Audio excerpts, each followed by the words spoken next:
Sejam muito bem-vindos à Conversa Atual. Esta semana é a nossa convidada Fátima Duarte, é diretora executiva do CEBAL, o Centro de Biotecnologia Agrícola e Agroalimentar do Alentejo. A Comissão Diretiva Alentejo 2030 visitou o futuro Centro de Valorização e Transferência de Tecnologia em Beja, edifício CEBAL, que está a nascer mesmo junto às instalações ao campus do IP Beja. Este é, de resto, o mote para esta nossa conversa. Fátima Duarte, antes de mais, muito obrigada pela disponibilidade. Seja bem-vinda aqui aos estúdios do Atual. Quando é que o edifício CEBAL vai estar concluído?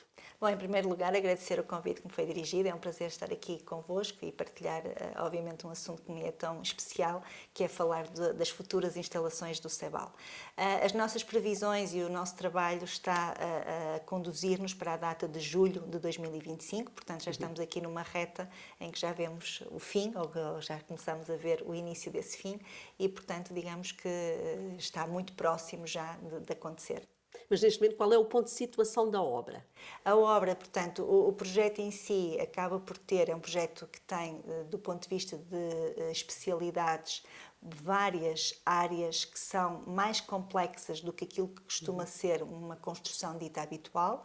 Portanto, temos projetos de especialidade, nomeadamente do vácuo, do ar comprimido, da rede de gases especiais. Portanto, tudo isso são projetos muito minuciosos que obrigam também e que nós queremos que permitam a funcionalização plena do edifício e que, por isso, obrigam a uma maior revisão e ao maior detalhe. Em paralelo, estamos a falar de empresas especializadas que não existe, ou que a oferta dessas empresas não é assim tão grande neste território, o que nos leva a ter que expandir a área de contratação e acabamos por depois estar a competir muitas vezes com entidades, não digo maiores, mas que têm se calhar um volume enquanto de serviços maiores e depois estas empresas nem sempre estão tão disponíveis para a realização do serviço. Mas penso que agora já estamos aqui numa fase estável, em que já temos aqui condições para avançar e, portanto, estas empresas já estão também a desenvolver o seu trabalho e, se tudo correr bem, em termos de edificado bruto, está pronto ou está muito perto de pronto e agora estamos nesta fase dos projetos de especialidade. Vou lançar-lhe um desafio. Quer fazer-nos uma mini visita guiada a este edifício? Claro que sim. Claro que Faz sim. favor. Sim, tenho o projeto na minha mente e por isso é muito fácil conduzir-vos neste processo. Portanto, nós no hall de entrada temos a possibilidade de entrarmos no edifício central e percorrê-lo no único andar que ele tem, ou, logo no hall de entrada, subirmos ao segundo piso, onde vai haver uma pequena zona mais de trabalho. Portanto, temos um gabinete, o arquivo morto, o servidor, portanto, é uma zona de serviço técnico, chamemos assim. Voltando às escadas, portanto, continuando, não subindo as escadas e continuando em frente, entramos na zona social do edifício, portanto, temos o secretariado, temos uma pequena copa. Depois temos uma série de gabinetes para os investigadores e temos uma zona a que chamamos uma zona dedicada mais ao desenvolvimento de dinâmicas de transferência, em que temos uma pequena sala de reuniões, temos o laboratório de bioinformática, que para nós vai ser aqui um diferencial muito interessante deste edifício, porque é uma área que nos dedicamos muito, que não existe e que não está muito explorada neste território e que nós pretendemos ainda podê-la potenciar mais. Depois passamos à zona dedicada à biologia molecular, que comporta 2 unidades adjacentes, portanto, muito focado na valorização e na utilização de tecnologias de biologia molecular, de ferramentas, ferramentas de biologia molecular para o setor vegetal. Temos depois uma sala de propagação de plantas e uma sala de crescimento de plantas. É como se nós fôssemos buscar uma estufa para dentro do edifício. Depois, numa aula contígua, temos a parte da microbiologia e a zona de crescimento e utilização de células animais, que tem muito a ver com a nossa necessidade de realização de muitos ensaios, de determinação do potencial de muitas matérias-primas. Muitas vezes fazemos com modelos e esses modelos muitas vezes utilizam, por exemplo, células animais, umas humanas, outras não humanas, mas pronto, é um modelo que nós utilizamos muito. Saímos desta zona, vamos para uma zona comum, de zona de lavagem, preparação de amostras, digamos que uma zona muito central num edifício com estas especificidades e que acaba por ser partilhado por todos, não é? Portanto, temos as máquinas de lavar, os autoclaves, as zonas de secagem do material, as balanças, a preparação das amostras, portanto, um bocadinho central. Depois vamos ter uma boa sala de cromatografia, aqui já com, portanto, equipamentos de alta gama, muito dedicados aqui à questão da identificação química e da caracterização química de matrizes. E depois passamos para o laboratório da biotecnologia alimentar. Depois a seguir temos um laboratório da química analítica, temos uma pequena sala chamada a sala de bioprodutos, que vai ser uma sala muito dirigida para a questão das fermentações e para o desenvolvimento de processos que estejam ligados à valorização de biomassa, aqui com um foco, não é único, mas com um foco particular nas energias mais verdes. Portanto, será uma sala relativamente pequena em termos de tamanho, mas muito rica em termos daquilo que pode desenvolver e que pode alcançar. Portanto, isto é numa aula. Na outra aula, digamos, do outro lado oposta do corredor, temos duas salas grandes para partilha de gabinetes entre investigadores. Continuamos, estamos a entrar já na terceira fase, na terceira ala, digamos assim, do edifício, que representa uma unidade para nós muito especial, que nós lhe intitulamos o nome de Unidade INAUT. Parecem assim um nome estranho, mas o que é que ela pretende ser? Ela pretende ser uma interface para as empresas. Portanto, nós temos aqui uma particularidade, o edifício tem toda uma vocação de transferência de conhecimento e de tecnologia. Isso é importante do ponto de vista do trabalho que nós desenvolvemos, mas é, sobretudo, importante do ponto de vista de quem vão ser os tomadores desse conhecimento. Então, quando nós pensamos no edifício, pensamos que tínhamos que obrigatoriamente ter algo que nós hoje em dia não conseguimos ter nas nossas instalações, mas que sentimos essa necessidade, que é um espaço onde as empresas, independentemente do tamanho, uma microempresa, uma grande empresa, possa vir e, à sua medida, vivenciar uma determinada tecnologia por nós desenvolvida. Isto é muito importante, porque não se vende tecnologia assim sem mais nem porquê. Vende-se tecnologia quando ela representa uma mais-valia para determinada empresa. Mas essa empresa, se não a conseguir percepcionar essa importância ou as vantagens e desvantagens e em conjunto trabalharmos que essas desvantagens cada vez sejam menos e que as vantagens cada vez sejam mais, isso não acontece. Portanto, então, tomamos aqui, digamos que esta, não é boa vontade, mas é necessidade vivida de termos um espaço que dedicamos com diferentes salas. Ela tem uma unidade central em open space, tipo uma planta piloto, e depois tem pequenas salas adjacentes, cada uma delas dedicada a áreas ou tecnologias que nós desenvolvemos, de forma a permitir essa vivência tecnológica, essa interface para as empresas. Pronto, isto para nós é muito importante e eu acho que vai ser assim, fazer a diferença. Vai fazer a diferença, espero que faça a diferença. E daí saímos para fora do edifício. Portanto, rapidamente fizemos aqui um tour pelo futuro edifício de Sebal. Quando pela primeira vez ouviu que o Sebal ia ter um edifício novo, que ia ser construído um novo edifício, era com um edifício assim que sonhava? Isso é muito engraçado, essa pergunta, porque portanto, o Sebal tem 17 anos, eu estou cá há 17 anos e não digo que tenha sido no primeiro ano, mas talvez no segundo ano começamos a ouvir... Se falava logo nisso, o Sebal vai ter um edifício novo. Exatamente, começamos logo a ouvir falar no edifício. Ele teve muitíssimas localizações, a primeira que eu conheço era no atual Parque Industrial e era redondo, era um edifício redondo. E eu lembro-me da primeira vez que olhei para aquele projeto, e foi o professor Lopes Batista, na altura, que nos trouxe o projeto, e eu pensei, um edifício redondo não é funcional. Porquê é que alguém pensa no edifício redondo? Mas era bonito, era muito bonito. E não interessa como é que ele é, a gente há de arranjar por dentro, não é? Pronto, a verdade é que esse projeto não se concretizou, portanto, houve várias outras tentativas em diferentes locais, de diferentes formas, remodelações, readaptações, até que chegamos a este compromisso, não é?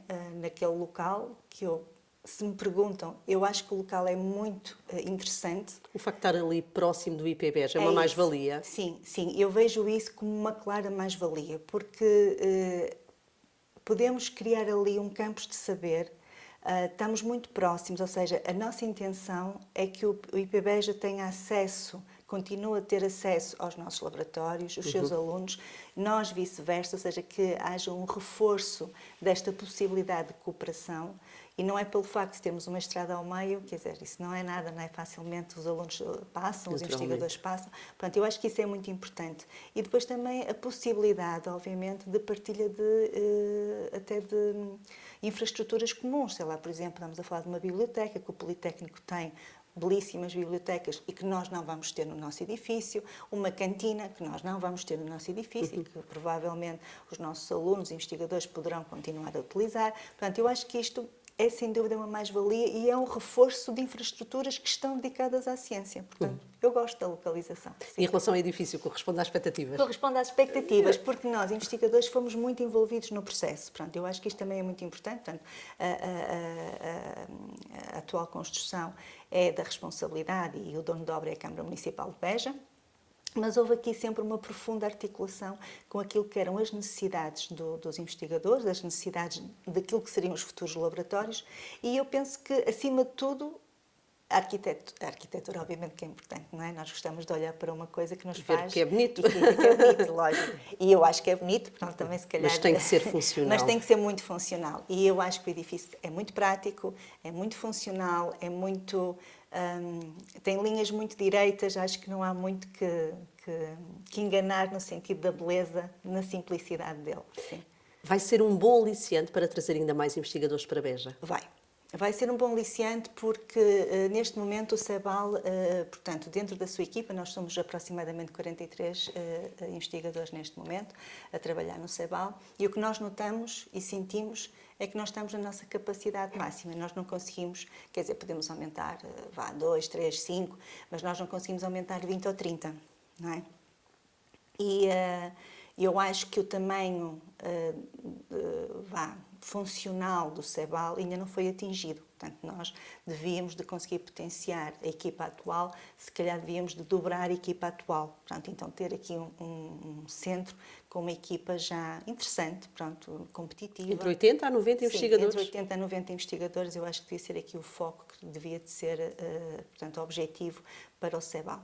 As infraestruturas atuais permitiram-nos crescer, permitiram-nos consolidar também o trabalho que tem vindo. Consolidar, exatamente, mas neste momento não nos permitem dar aqui o salto. Portanto, eu acredito que termos instalações também diferentes, que são de algum modo também apelativas, porque quando é uma instalação nova a gente sabe que as coisas estão mais agradáveis também no permanecer, não é? E é verdade, porque a investigação também dita muitas horas e muita permanência e, portanto, eu acho que esse aspecto também é importante e estou convicta que isso vai ser também um chamariz importante para novos investigadores. Pergunto-lhe isto porque em determinadas áreas é muito difícil atrair profissionais para o interior e Beja naturalmente não é exceção. Falo, por exemplo, da saúde. O setor da saúde é assim aquele setor que nos vem logo à cabeça por parte da investigação. Isso não acontece? Acredita que vai ser fácil trazer mais investigadores aqui para Beja? O fácil nunca é fácil, pronto, ou seja, temos sempre que trabalhar para isso. Mas há um aspecto que é muito importante que eu costumo sempre referir, que é o seguinte. Dentro daquilo que são, talvez responda em duas partes. A primeira parte, dentro daquilo que são os alunos originários de Beja, que fizeram o seu percurso até o 12º ano em Beja, que saíram de Beja para ir estudar um curso de base tecnológica, bases mais de tecnologias avançadas, engenharias, as físicas, diferentes áreas. Há muitos desses alunos que fizeram percursos ligados, de algum modo, à biotecnologia. E nós ficamos muito contentes quando vamos vendo que esses alunos, durante o seu percurso universitário, vão querendo manter pontos com o CEBAL. Ou pedem-nos um estágio, ou pedem-nos uma visita, ou gostam ou pretendem saber quando é que vamos abrir bolsas, ou, portanto, mantêm contacto. Isso, desta forma como estou a dizer, portanto, nunca quantificamos isso, mas eu penso que isso é uma métrica que mostra que, se houver oportunidades, as pessoas regressam e querem regressar. Claro que depois tem que haver tudo o resto, não é? Quer dizer, isto não é uma ilha, isto não é isolado, tem que haver a saúde a funcionar, as escolas a funcionar, Tem que ser a região atrativa, naturalmente. A região atrativa. Mas isto para dizer que, numa parte, eu creio que podemos abrir essa frente, não é? Portanto, podemos abrir a frente de sermos uma opção para aquilo que são os alunos do próprio território. Por outro lado, abrimos a frente do CEBAL, hoje em dia, ser uma referência a nível nacional em termos de investigação em biotecnologia agrícola. Fazemos parte de várias redes. Isso atrai pessoas, atrai investigadores que decidem, não é? Obviamente, fazer o seu percurso ligado à investigação e que, naturalmente, procuram aquilo que é a sua casa científica. Não quer dizer que seja para sempre, não é? Podem fazer aqui um período, podem fazer aqui o seu doutoramento, irem fazer depois o seguimento desse percurso noutra instituição, mas contarem com o CEBAL nesse seu desenvolvimento de carreira. Acabou de dizer que o CEBAL é uma referência neste momento a nível da biotecnologia agrícola. O CEBAL tem neste momento certamente vários projetos entre mãos, não só a nível da biotecnologia agrícola, mas sobretudo a nível da biotecnologia agrícola. Saliente-nos 2 ou 3 projetos daqueles que considero mesmo projetos âncora do CEBAL neste momento. É muito interessante essa pergunta, porque em geral fazem-me sempre essa pergunta, não é? E eu acho muito... E é difícil escolher ou não? Não é difícil, mas eu gosto de responder também à pergunta variando um bocadinho, não é? Não gosto de falar sempre dos mesmos projetos. Cá está, porque são muitos. Pronto, porque eu posso fazer. Mas eu hoje gostava aqui de partilhar com a Inês e com os ouvintes um projeto que é mais uma estratégia, que tem a ver com o facto de a leitura que o CEBAL também tem deste território. Portanto, nós estamos em Beja, temos o nosso nome, que somos um centro de biotecnologia do Alentejo, e temos muito esta missão de como é que, é um desafio, uma missão e um desafio de como é que nós levamos efetivamente a ciência ao território. Sendo que o território seja aqui, ou seja na junta de freguesia de A ou B ou C do concelho mais distante que nós podemos pensar. Sim, de Odmira, Barrancos, por aí. O que for. E nós temos uma ideia, e isto tem sido muito, ao longo dos anos, aperfeiçoada esta estratégia, mas se cada concelho conseguir integrar um aluno, um investigador de doutorado, no seu território, esse investigador tem a missão não só de levar a ciência que nós fazemos e outras tecnologias, outro conhecimento, mas acima de tudo de criar uma dinâmica essa que seja de interface muito próxima das empresas, no sentido de perceber, compreender quais é que são os problemas, as dificuldades e quais é que são as soluções que podem ser apresentadas, e isto servir para o incremento do desenvolvimento regional. Dentro desta lógica, e é um dos projetos que eu queria falar porque acho que realmente é interessante, nós avançamos não é a possibilidade, neste momento já é uma realidade, um polo descentralizado do CEBAL em Odmira, que iniciou atividades durante o ano 2024. Portanto, isto implicou a contratação de uma investigadora doutorada, que está lá. Vamos ter um reforço de equipa a partir de março, com mais uma contratação. E isto, para mim, é um projeto âncora, porque é um projeto de união, mas ao mesmo tempo de descentralização. É união porque permite estarmos mais perto destes concelhos que estão fisicamente mais distantes de nós, mas ao mesmo tempo é descentralizar o nosso conhecimento, é garantir que através, neste caso, desta investigadora, conseguimos levar estes desafios, conseguimos levar a tecnologia, mas conseguimos trazer também os desafios, não é? Portanto, ter aqui uma relação de ambas as partes, sendo que o próprio polo vai ter também os seus laboratórios, portanto, vai ser montado um laboratório lá, a ideia, não é? Portanto, aqui o objetivo é que esta equipa cresça, que agora vai ser 2 pessoas, mas que ela venha a crescer. Se calhar não vai crescer para aquilo que é a minha ambição das 80 pessoas para Beja, mas vai crescer o suficiente para conseguir dar resposta ao território, às empresas, aos desafios que ali aparecem. Portanto, Sim. E existe o objetivo de podermos ter um polo destes noutro concelho aqui do distrito de Beja, ou até mesmo de Évora ou de Porto Alegre, uma vez que o CEBAL abrange todo o Alentejo. Sim, o nosso foco neste momento é Odmira. É Odmira, mas sim, respondendo à sua pergunta, podemos ter esse objetivo. Sim, assim haja vontade também por parte do município, porque isto tem que haver aqui um compromisso muito grande da parte do município a querer acolher estas iniciativas e perceber Porque é que isso é importante para o desenvolvimento do seu território. Não vale a pena nós queremos impingir uma coisa que não é depois vista e utilizada do ponto de vista do desenvolvimento e valorizado. do território. E valorizado. Isso seria um projeto. O outro projeto que eu gostava de partilhar convosco é um projeto na área do olival e eu, de uma forma propositada, trago o olival porque considero que o olival tem sido alvo, muitas vezes, de alguns posicionamentos muito extremistas. Mas, na verdade, o olival, a realidade que nós temos hoje em dia neste território, não teria sido possível se não houvesse, obviamente, o Alqueva, não teria sido possível se não tivesse existido um enorme investimento económico, mas há aqui uma questão que eu considero muito importante que tem a ver com a resiliência daquilo que são também as variedades, neste caso da oliveira, mais tradicionais. E aquilo que é o impacto que as alterações climáticas vão trazer para este território. Portanto, não estamos a falar de algo que é futurologia, não, é a nossa realidade. Estão aí as alterações. É o nosso dia-a-dia já. E de que modo é que nós também nos podemos preparar para saber como é que vamos lidar com essas alterações climáticas, nomeadamente naquilo que são pragas e doenças de alguns destes recursos vegetais, aqui o foco na oliveira. É uma preocupação que nós temos, não somos os únicos, obviamente há vários outros investigadores com quem nós trabalhamos em conjunto e de outras equipas que trabalham nesta matéria e que eu acho que é muito importante começar a sensibilizar as pessoas para aquilo que hoje é garantido pode não ser no dia da manhã. E um exemplo, nós temos aqui um DOP, né? Portanto, nós estamos num território, temos digamos que essa mais-valia, estamos num território que tem o DOP de Moura.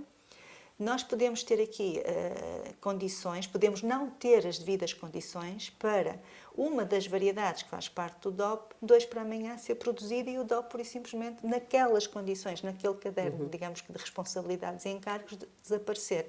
Eu acho que é muito importante começarmos a pensar nisto e percebermos qual é o limite que nós podemos esperar, não é? Obviamente que todas estas projeções são suportadas por modelos de cenários, não é? Portanto, e alguns deles são, digamos que, muito extremistas, mas permitem-nos balizar aquilo que poderá ser depois a realidade e o comportamento que nós vamos ter destes recursos vegetais.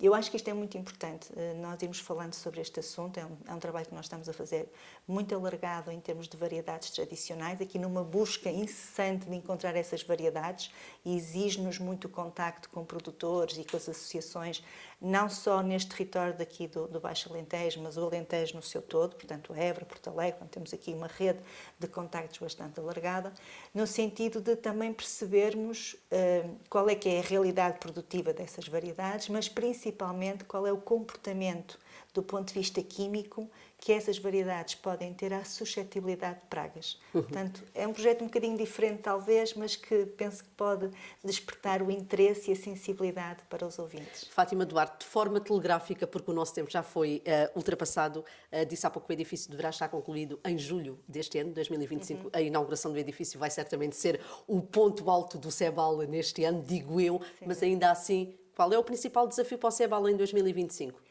Reforço da equipa. Portanto, nós temos um grande projeto candidatado com recursos humanos altamente qualificados, já a pensar, obviamente, no edifício e queremos muito, durante o ano 2025, concretizar esse projeto. Portanto, trazer para Beja mais 7 recursos humanos altamente qualificados, que vão, uns montar as suas equipas, outros reforçarem equipas existentes, mas que no seu todo digamos que é um início, não é, deste reforço de equipa. E depois, obviamente, a funcionalização e a utilização plena das instalações. Portanto, Fátima Duarte, diretora executiva do CEBAL, foi um gosto. Mais uma vez, muito obrigada por esta entrevista aqui nos estúdios do Atual. A conversa Atual está de regresso já na próxima semana, naturalmente com outro convidado.